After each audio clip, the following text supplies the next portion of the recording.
Here's something nobody wants to say out loud. AI hasn't made content worse. It has made content forgettable faster.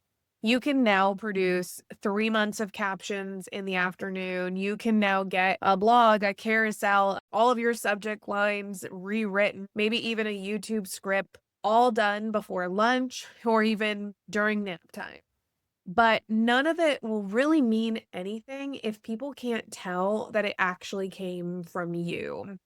And honestly, I think that this is one of the biggest roots in the content gaps or the content problems is that the problem was never about speed and it was never really about output either. I'm going to say it's not about consistency. It is always that content, whether it's AI or that you wrote it, could literally belong to anyone. The vagueness, the generalized aspects. And today we're going to talk about how to change that. Not necessarily by ditching AI, and definitely not by writing it all by yourself, but understanding the three things that can make your content more yours and that how actually to put them all together.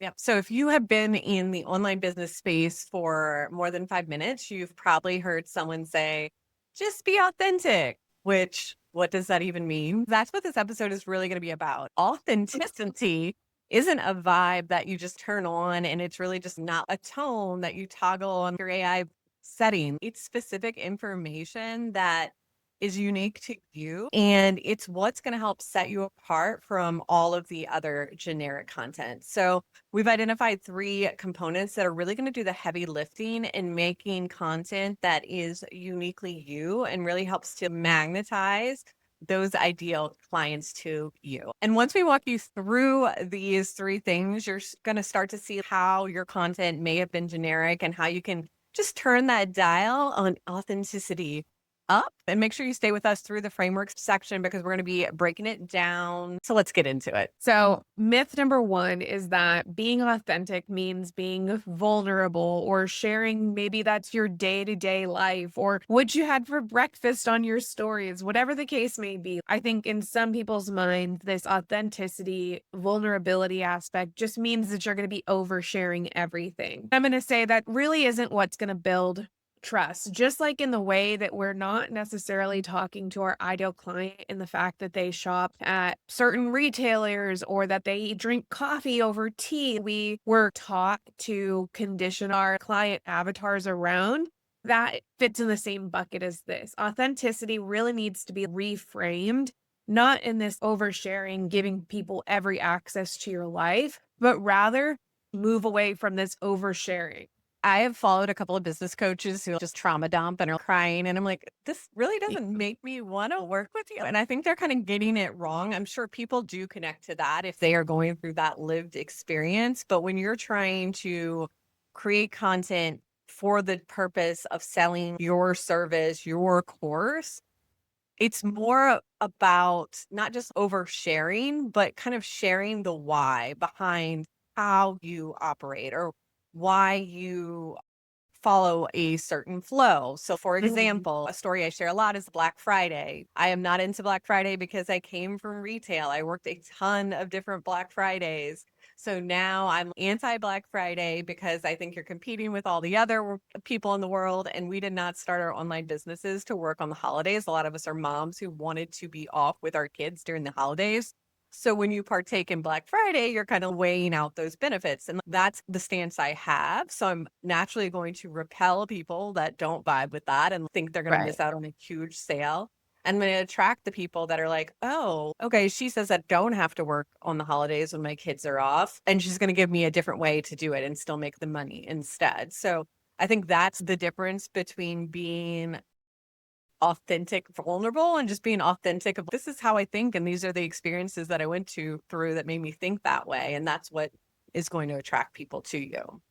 Yeah, and I think a lot of people, especially now in the state of the world, are authenticity can mean just living and being in alignment with your own values and things like that. And I know another example of how I've shown up more authentic in my own marketing, and that's not by me sharing anything about my personal life, is the fact that when I was in postpartum and I was being hit with every possible narrative of moms need this and moms need this, and it really gave me the ick online marketing and coaching and just digital products and everything because this overconsumption idea of running rampant. But that directly influenced me saying ethical sales, ethical marketing, being intentional with how you're selling and showing up to your audience. That goes hand in hand with no, you're never going to see me telling my client, hey, you're launching. We need to be spamming your list with 5 plus 10 emails a day or whatever. That's never anything that I will ever educate or enable. And so that's also authentic and living in that type of vibe. And that has nothing to do with my personal life or anything like that. So I think that those are some really core examples. You started your business for a reason. Tell people why. You started your framework, your methodology, and we'll get into more of that later. Tell people why. Yeah. Yeah. It's actually even better if it goes against the status quo because that's going to make you stand out even more. I think somebody that does this really good is Ashley from The Doers. A lot of her content is very polarizing, but it's also very authentically her because Mhm. once you get in the community with her, she walks her talk. That's actually how she operates. And by leaning into that fully in her content, she's one standing out, but two connecting to the people that she really wants to work with and impact. Totally. So then that brings us in to the second myth, which is frameworks are for courses and not for your content. And I think that this is where a lot of people are comfortable with the education content is like, well, I can't give them everything because then why would they buy? And I guarantee you, I could tell everybody everything about email strategy and they still wouldn't do it.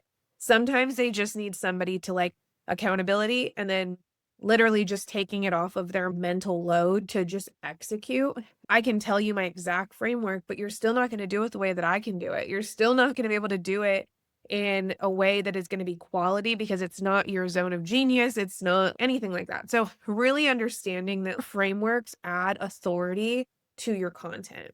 And when you're able to say that, my align lead formula helps my clients convert lead magnet conversions from 20% on from an average, I'll tell you how. I'll tell you exactly how, and you can do it. And things along those lines, don't steer away from. That's the power in your message and your content strategy and ultimately your positioning. Yeah, I mean, information is everywhere. If we want to know how to write good emails and grow our email list, we can go ask ChatGPT. But the Mhm. difference between that and then going with Rachel is that she has a very systematic process and questions and things that she's digging into to really get to that point. And she can even share all those questions, but it's how you put it all together as yourself is never going to Yeah. get it. And if you're selling a course, then it's bringing people through, systematically how you do it and all of the different components. It's not just giving them like a Notion page full of, here's all the information on how to do it. It's how you package your thinking into methods that are easy for your potential clients to understand, but also help you stand out uniquely. Yeah, it definitely allows recognition for your unique value, which is all we're trying to do in content, right? Is set ourselves apart from this other person that's doing the same thing or selling the same service. And it's making sure that that's front and center on top of you as a person, which is what we talked about first with authenticity. Those two together are key, right? If you can say, hey, I align with this value and I do things by this framework, by the time they get on that sales call with you, they're like, I trust you because we have the same kind of values to your framework. I've kind of poked all the holes I needed to and I'm good with it. Let's move forward versus me being from an email side, let's talk about lead magnets and not really giving any reason. That's what leads those people to have 15 different lead magnets on their website. And I'm like, yeah, it's not working, right? Because that's not this. Yeah, I feel like for some reason, coming up with your frameworks is definitely something that takes time. Creating this podcast has helped me very much solidify because almost every single episode, we're trying to put something into a framework where people Yeah. can understand it. But I also see that a lot of times when course launch clients are coming to me and their course is not selling well or their offer's not selling well, this is the piece they're missing. They're just Mhm. saying, you're going to get this PDF for meal plans, and you're going to get this, and you're going to get this, and a 5-thing course, but they're not saying, okay, step one, we're going to do this, and then we're going to do this, and then we're going to do that. That's a lot different than just dumping information that makes Yeah. people feel safe. It makes them feel like they're investing in something that they can't get anywhere else. Yeah, definitely. That brings us to our third and final myth, which is that client results are for the sales page only. And I literally think that you have to share your client experiences anytime, literally as much as you possibly can.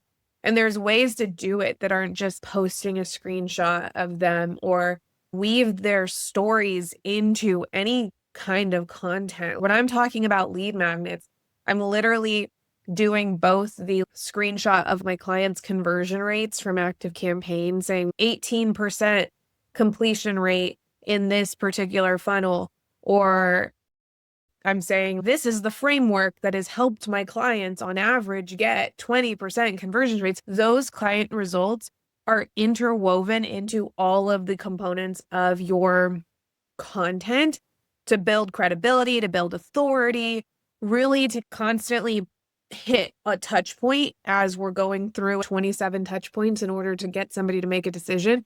I want this one to be an impactful one versus being like, I'm going to crank out 100 different pieces and hope that these all cover the 27 points. You got to go quality over quantity here because you got to make sure it's built with depth versus just cranking them out just to crank them out. Yeah. I mean, I think part of this too is just understanding. We had 2 discovery calls recently and a very different types of buyers. So understanding the different buyers where one was ready to go, let's go. We talked, we chatted, and he was all in. And then I had a discovery call yesterday, and this client will eventually convert, but he's a much more analytical, like logical buyer. So he was asking me about benchmarks and numbers and a lot more metrics and proof. So making sure that my follow-up email with him looked a lot different than the guy that I don't want to say you just hired us Mm, vibes because we are very good, but you can tell that that's how he operated. He was more worried about having a good thought partner that he could get along with than me having to prove that I have done all of these different achievements or whatever. right. So making sure that you're weaving that through. This buyer, when you're using all these 3 together, this buyer, he really resonated with my personal story and we connected because he started his business during COVID too and all of this. And that was enough to share. And then the other one was definitely really grilling me on what are the conversion rates that you see and what is this and that sort of thing. So I think it's just when you're hitting all 3 of these and kind of doing it together, you're really making sure that you're checking off all the boxes for all the different types of buyers that may be in your ecosystem.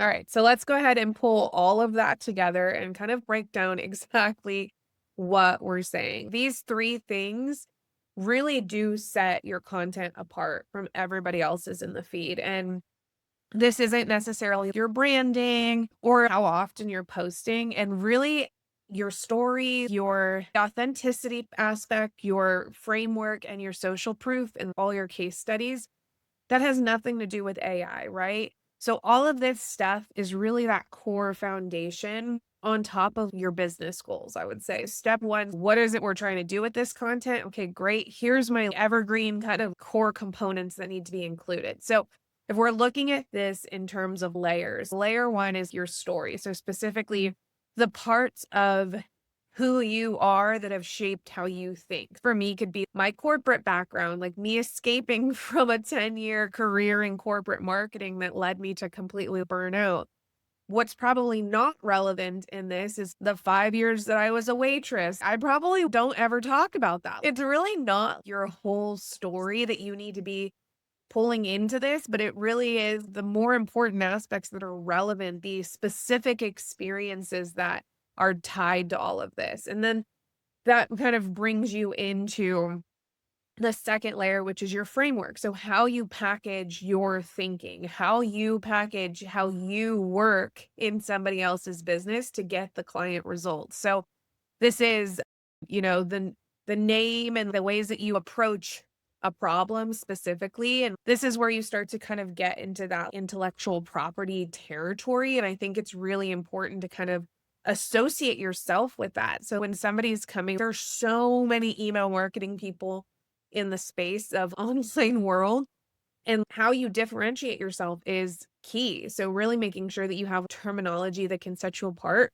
but also a framework that you can repeatedly ingrain in your ideal client's brain so that when they're coming to you, they're not confused at what you do. And then layer 3 is that client result. So first is why you do things, the next is how you do things, and then the third is how it all kind of serves in the results of how well it's working. And I guarantee you, please do not save all of your client results for your launch. Rip them everywhere, put them everywhere you possibly can. Talk about it in your calls, talk about it in your captions and your stories.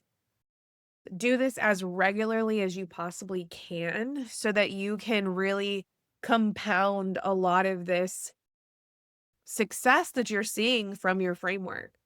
Being authentic does not mean that you're not using AI. We love AI. We use it. I think it's amazing and actually helping you be able to do these things better because it can synthesize a lot of different information at one time. So, anytime Rachel and I start a new client project, I am loading up as much as I can about this client, their stories, their frameworks, their client testimonials into our project of the AI that we're using so that it can reference those things. But the problem is when you don't have that human first touch right now. So Yeah. when you're just going to AI and saying, write me a post that's going to attract clients need help with their balancing their hormones, and you're not giving it anything specific to work off of, that's kind of where you get into the I'm going to blend into everything else. So just kind of making sure that you're creating the intentional effort into creating those things. And if you need help figuring that out or what that anchor piece or anchor story should be,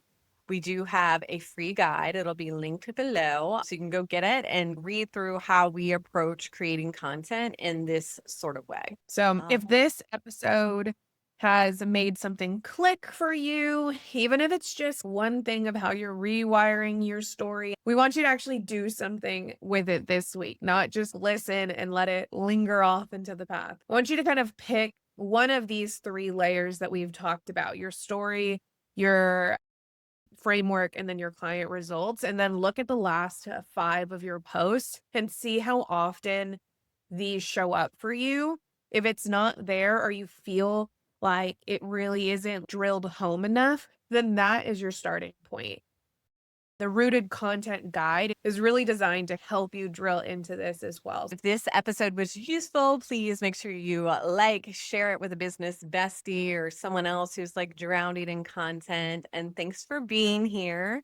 And until next week, we're We're rooting for you.